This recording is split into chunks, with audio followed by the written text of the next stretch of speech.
Halo Bapak Ibu semuanya dimanapun saat ini Anda berada yang sedang bersama dengan kami di dalam channel Bapak Yusuf Manubulu pada malam hari ini. Di malam hari ini saya akan menyaksikan kasih Tuhan dalam kehidupan saya. Jadi saya lahir dari latar belakang keluarga Muslim. Jadi tidak ada satupun dari keluarga saya, dari nenek moyang saya yang percaya Yesus sebagai Tuhan dan Juru Selamat. Dan saya akan menceritakan dari awal, dari sejak saya lahir Bapak Ibu. Jadi orang tua saya pertama itu orang tua saya menikah tahun 1970. Jadi orang tua saya menikah lalu ibu saya hamil. Dan ini yang anehnya, hamil itu pada umumnya yang normal kan 9 bulan lebih ya lahir. Ini mama saya, ini menurut cerita orang tua saya, hamil itu bisa sampai 15 sampai hampir 16 bulan. Jadi perutnya gede sekali. Dan orang tua saya ketakutan, ya dia pikir ini ada tumor atau sakit segala macam gitu ya. Tapi mau dibawa ke rumah sakit, dicek tidak mau. Dan ke dukun, dukun beranak gitu ya menyatakan bahwa itu hamil. Nah, karena mendengar ada orang yang hamil lahir, itu lahirnya ular waktu itu ya di lain desa saya. Jadi saya itu orang desa waktu itu. Ya lahirnya ular jadi ketakutan, orang tua saya ketakutan, akhirnya pergi ke dukun. Lalu di dukun itu dikasih minuman, ya dikasih minuman oleh dukun itu lalu diminum. Setelah diminum lalu mama saya sore mandi, setelah mandi ya tidur. Dan anehnya tanpa pendarahan, kandungan yang sudah gede itu ya hampir 16 bulan, bangun dari tidur itu tanpa pendarahan, hilang begitu saja, ya perutnya kempes. Lalu tahun 1972 itu hamil lagi, hamil kali ini ya sama peristiwanya tapi nggak sampai di atas 10 bulan, 7 bulan. Setelah itu buat mandi ya terus bangun tidur tanpa pendarahan hilang lagi, seperti itu. Lalu hamil lagi, ini hamil anak yang ketiga, yaitu ternyata hamil saya. Dan ternyata ya normal, 9 bulan lebih lalu lahir. Ya pada saat lahir orang kampung itu ya pada pengen lihat, ini kok sekarang bisa melahirkan kira-kira anak benar atau tidak gitu ya. Makanya pada saat saya lahir tahun 1973 itu saya dinamai, ya nama saya Rahtomo Jati. Kata orang tua saya darah utama dan yang sejati. Ini benar-benar darah beneran. Kan begitu, darah dari orang tua saya kan gitu ya. Dari keturunan orang tua saya kan seperti itu. Jadi saya dinamakan Rahtomo Jati. Kata orang tua saya darah utama dan yang sejati. Lalu lahir saya sama papa saya itu wetonnya, kalau orang Jawa itu ya kelahiran sama, yaitu Minggu Kliwon, itu katanya nggak boleh satu rumah. Akhirnya saya diasuh oleh mbah saya atau kakek nenek saya. Saya diserahkan dari sejak saya lahir diasuh oleh kakek nenek saya dan itu juga Muslim. Dan di kampung saya itu ada musola dan sejak kecil saya juga sudah belajar ya baca Al-Quran, ya kan, baca huruf Al-Quran gitu ya. Lalu saya juga sudah menjalankan sholat ya, 5 waktu, bahkan sholat Jumatan juga, seperti itu Bapak Ibu. Jadi suatu kali pada saat saya ya masih anak-anak, waktu itu kelas 5 SD, mau naik kelas 6, itu kakek saya atau mbah saya laki-laki itu sakit. Dirawat di rumah sakit Yakum, ya, Panti Rahayu ya, Yakum, Yayasan Kristen untuk Umum. Dan di rumah sakit itu saya melihat gambar, itu Tuhannya orang Kristen. Ya, saya melihat ada gambar Tuhannya orang Kristen. Sehingga membuat ya saya bertanya-tanya nih. Saya berpikir, hati saya bertanya-tanya. Itu kan manusia. Kenapa orang Kristen sembah sebagai Tuhan? Nah, itu pikiran saya. Dan di rumah sakit itu, ya saya menunggu di rumah sakit itu beberapa hari, ya setiap pulang sekolah saya datang gitu ya, diajak menunggu ya, kakek saya yang sakit itu. Dan di rumah sakit itu di meja ada Alkitab kecil.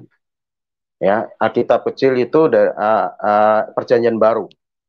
Di situ ada Mazmur, ya ada Amsal, lalu ada Matius sampai Wahyu.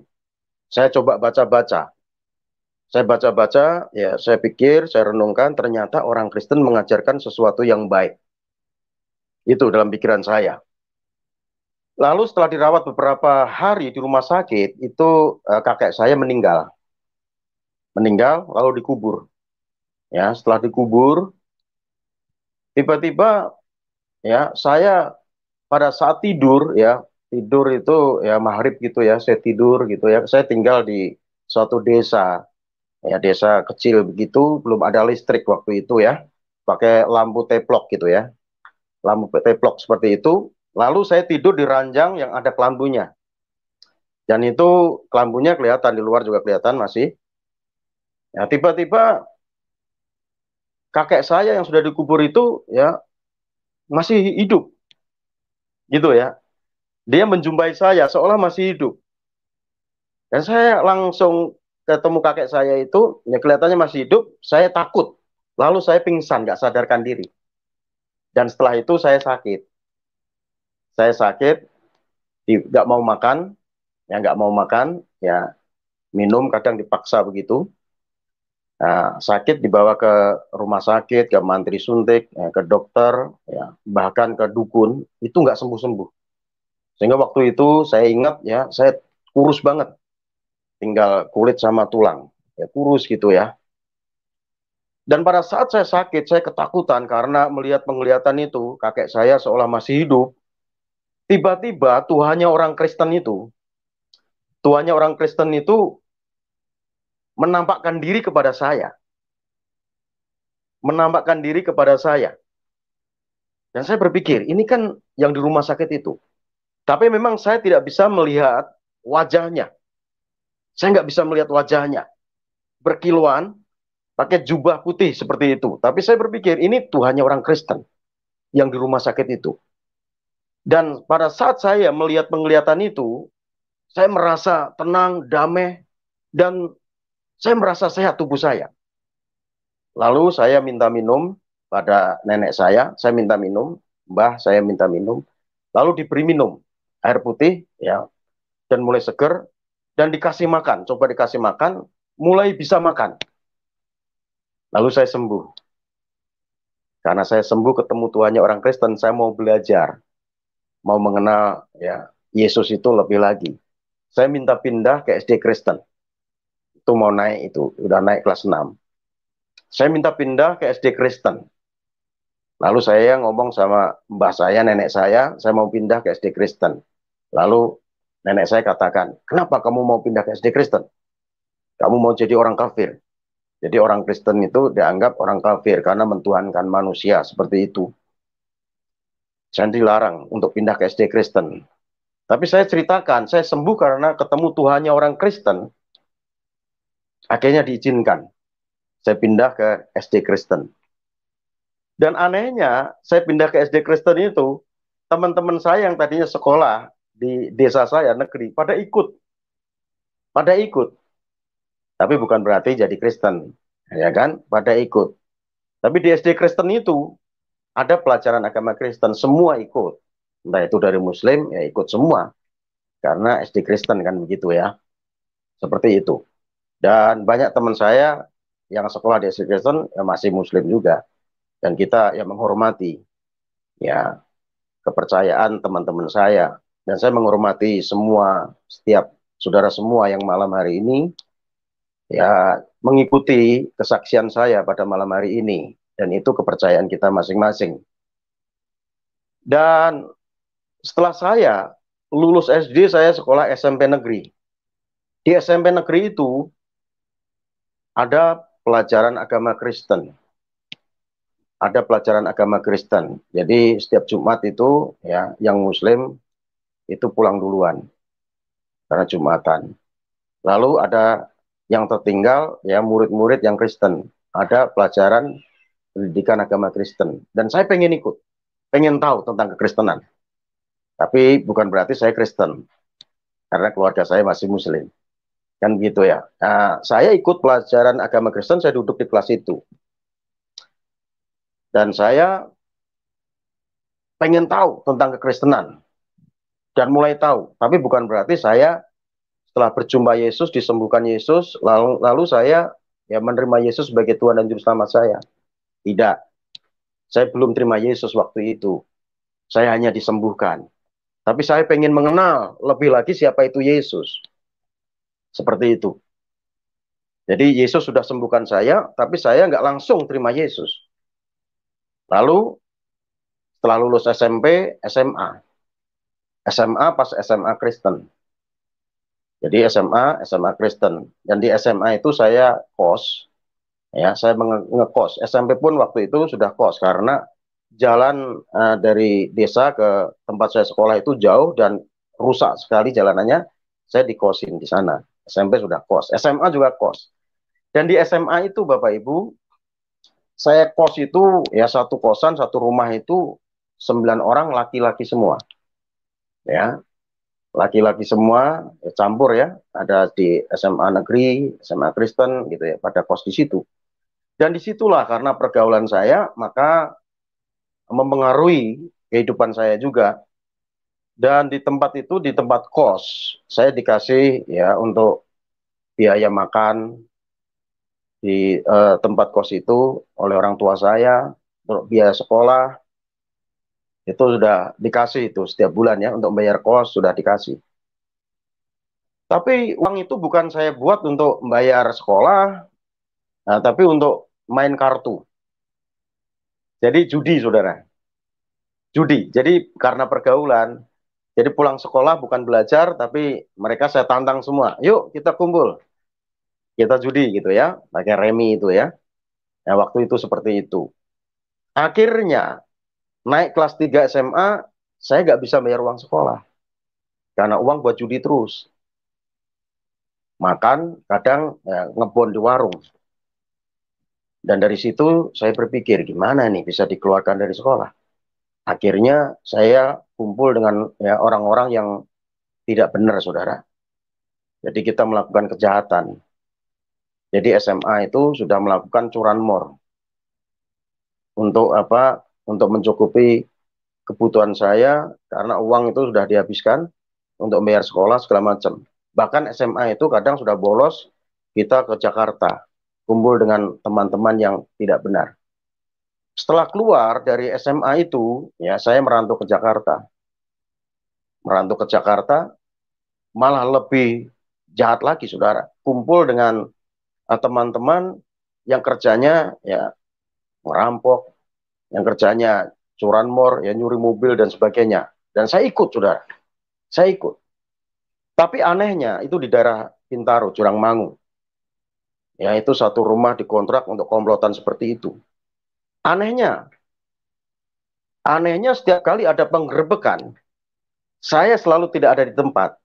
Teman-teman saya ketangkep, ya ada ditembak di tempat, ada dibawa ke kantor polisi, dan saya nggak pernah ketangkep karena saya nggak ada di tempat. Saya dicari polisi.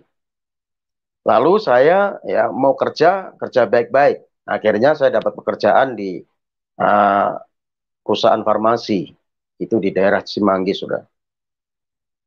Dan di situ saya bagian packing ya, bagian ngepak-ngepak itu obat. Dan di situ obat yang belum di blister, itu ya, itu saya kantongin di plastik, saya taruh di kaos kaki ya, karena mereka satpam itu cuma periksa tas saja. Sampai di kosan itu saya hitung, saya jual. Ya di uh, itu orang jualan obat di kota ya di Jatinegara gitu, saudara. Dan saya setiap pulang itu dapat duit. Ya waktu itu tahun 93, 94 ya.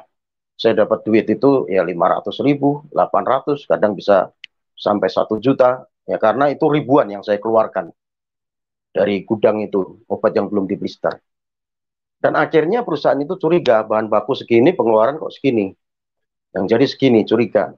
Akhirnya mulai diperiksa itu loker, ternyata ya memang di sana ada obat-obat itu yang kita taruh dulu di sana.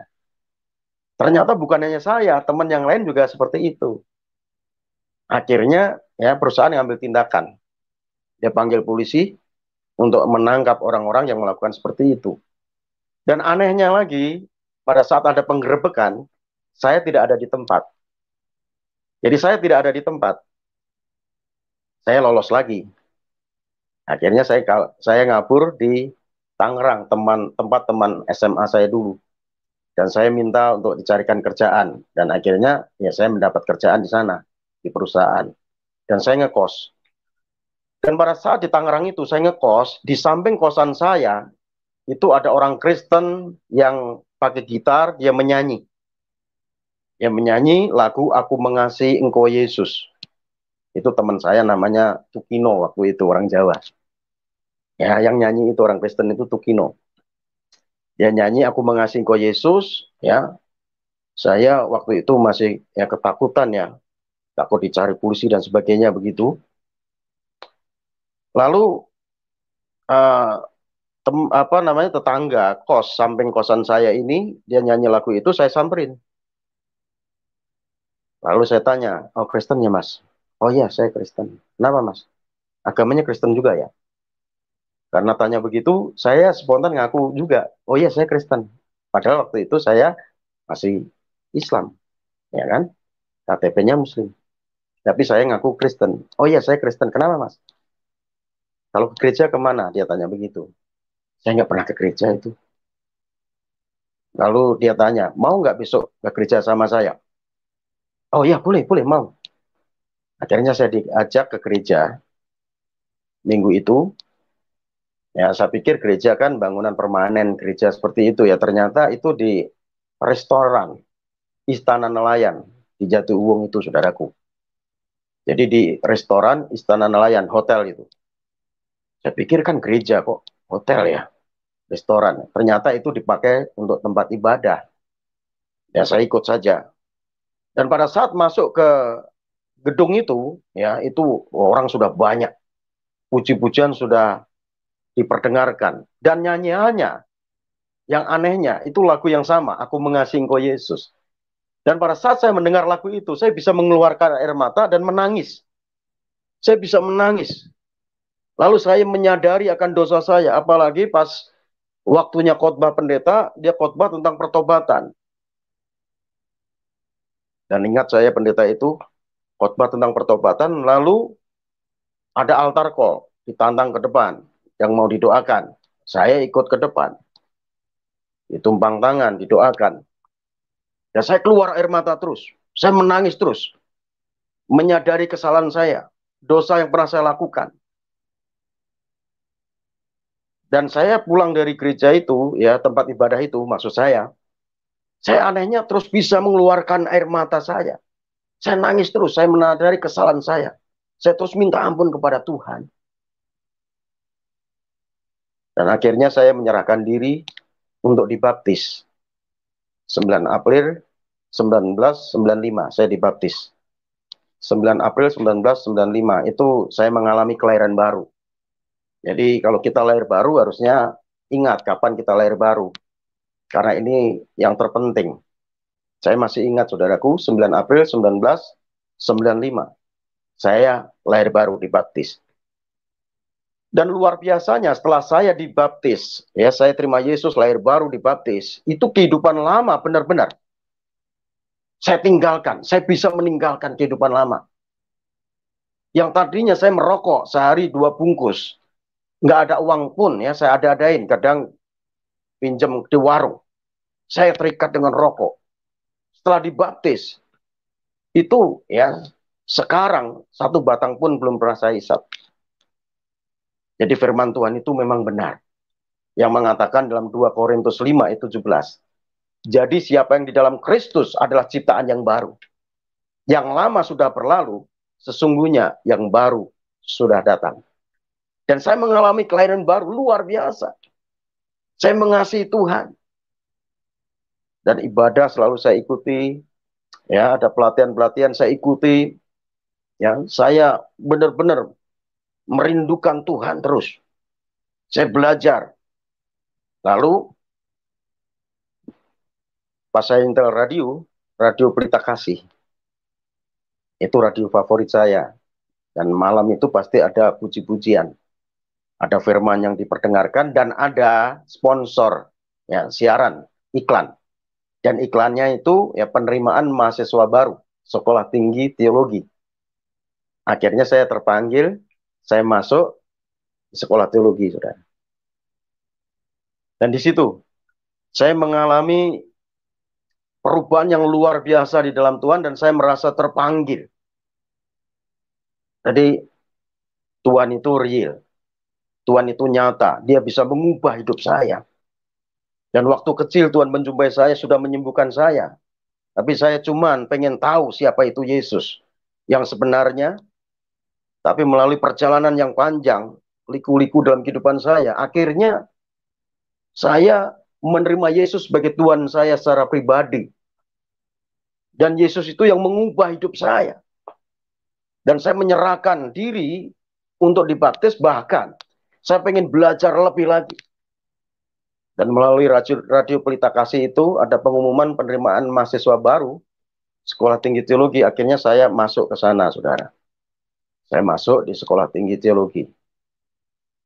Tapi saudaraku yang kasih Tuhan, dalam pikiran saya, apa yang pernah saya lakukan dulu, ya, saya merasa itu adalah kesalahan dalam kehidupan saya. Dan saya berpikir, walaupun polisi nanti tangkap saya pun akan membayar apa yang pernah saya lakukan. Tapi anehnya polisi ya sudah lupakan begitu saja. Justru sekarang saya ya dapat mertua malah polisi, saudaraku. Yang tadinya dikejar-kejar polisi, mau ditangkap. Saya dapat mertua itu polisi, bintang 1, saudaraku. Brigadir Jenderal Polisi. Dan itu Tuhan luar biasa. Dan luar biasa saya menikah, Tuhan bekerja dengan dahsyat luar biasa, saudara. Saya menikah itu Tuhan sudah atur semua. Dan saya undang keluarga saya, semua kita kasih undangan. Saya menikah tanpa biaya siapapun, tanpa biaya orang tua, maksudnya keluarga dari saya, saudaraku. Tuhan sudah cukupkan semua. Saya cuma minta mereka semua datang ke Jakarta. Saya kasih undangan semua, saudara. Mereka masih muslim, pakai kerudung, pakai peci, masuk gereja, saudaraku. Karena saya diberkati di gereja itu hari pertama dalam pernikahan saya.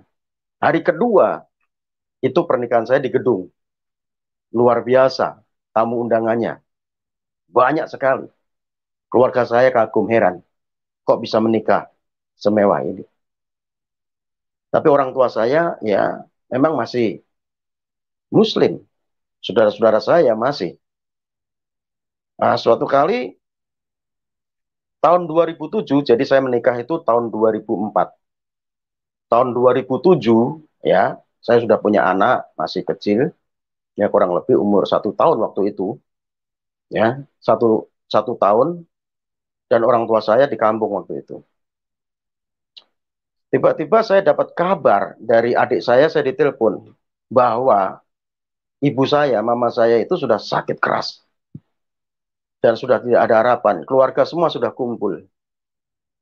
Keluarga semua sudah kumpul. Lalu saya nggak bisa pulang karena itu malam dan saya di Jakarta.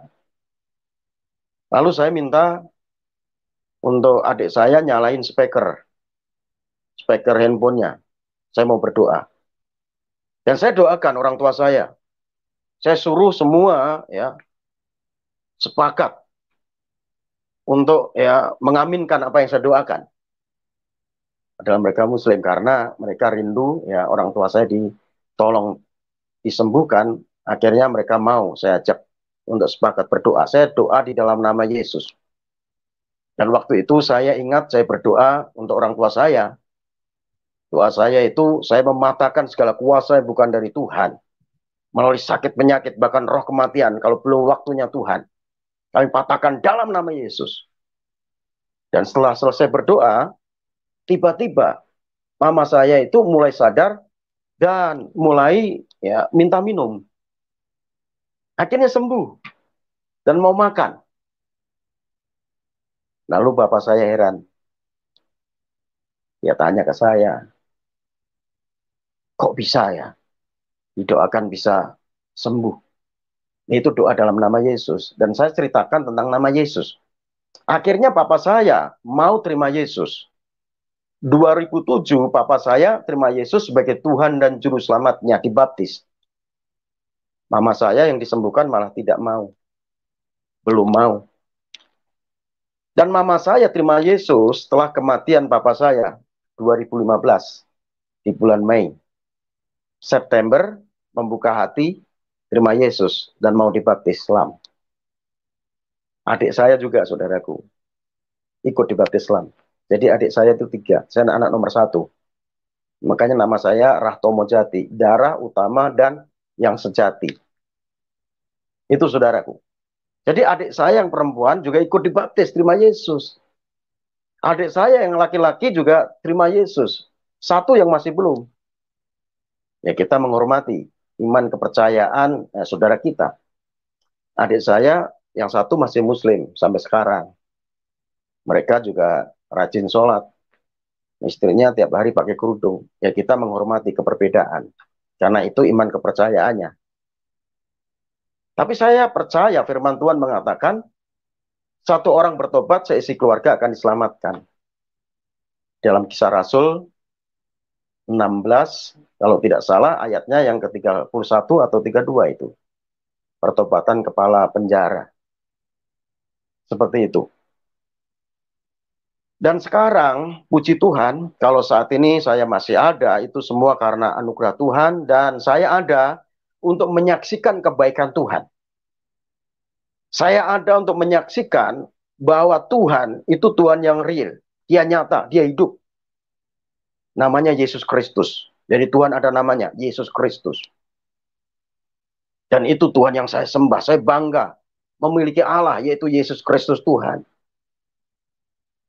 Dan itulah yang saya saksikan di mana-mana. Di dalam pemberitaan firman Tuhan. Entah itu ya saya dipanggil untuk berkhotbah di gereja, atau saya berjumpa dengan orang, saya selalu beritakan nama Yesus itu. Karena yang bisa menyelamatkan hidup saya itu Yesus. Yang bisa menyelamatkan kehidupan saya yang tadinya sakit disembuhkan, bahkan banyak sekali mengalami ancaman-ancaman pada waktu itu, pada saat saya hidup tidak benar. Itu Tuhan selalu loloskan, yaitu nama Yesus. Dan saya sangat yakin dan percaya bahwa hanya nama Yesuslah yang bisa menyelamatkan hidup saya. Ini iman saya pribadi yang saya percayai. Tentunya ya bukan hanya saya saja. Semua orang yang saat ini percaya Yesus juga mengimani, mempercayai. Hanya nama Yesus yang bisa menyelamatkan. Karena Alkitab katakan di dalam Kisah Rasul 4, ayat 12, bahwa di bawah kolong langit ini tidak ada nama yang olehnya diberikan kepada manusia, sehingga manusia memperoleh keselamatan. Hanya melalui nama Yesus. Dan Yesus itulah jalannya. Dalam Yohanes 14 ayat 6, Tuhan Yesus katakan, akulah jalan dan kebenaran dan hidup. Tidak ada seorang pun datang kepada Bapa tanpa melalui aku. Jadi jalannya hanya melalui nama Yesus. Memang dalam dunia ini banyak agama dan kepercayaan. Tujuannya keselamatan, semua keselamatan. Kita menghormati keperbedaan. Kita menghormati keperbedaan. Tujuannya semua selamat. Tetapi dalam kekristenan, keselamatan itu hanya dalam nama Yesus. Mungkin sampai di sini Bapak Yusuf Manubulu, kesaksian